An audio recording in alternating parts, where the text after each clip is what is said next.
साद बिन अबादा रज़ी अल्लाह अन्हो जो थे ना, जब उन्होंने ये आयत सुनी तो उन्होंने कहा कि नबी करीम सल्लम आ हाकज़ा उन्ज़िलत, क्या ये आयत इसी तरह नाजिल हुई है? अब नबी करीम सल्लम को ये बात अजीब लगी। उन्होंने कहा, अंसारियों ज़रा देखो तुम्हारा सरदार क्या कह रहा है।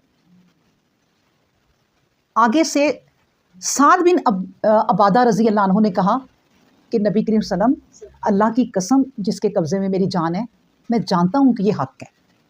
आप पर जो नाजिल हुआ वो अल्लाह की तरफ से है, हक़ है, आप मुझे गलत ना समझें।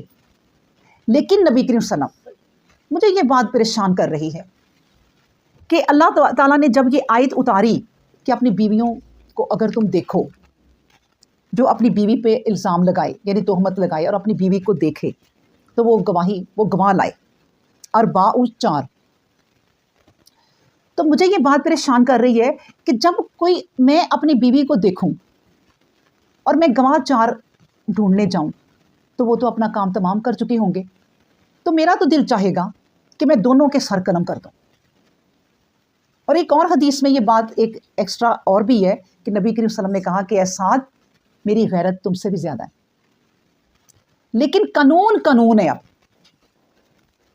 जो कानून बन गया, अल्लाह ने जो बना दिया कानून,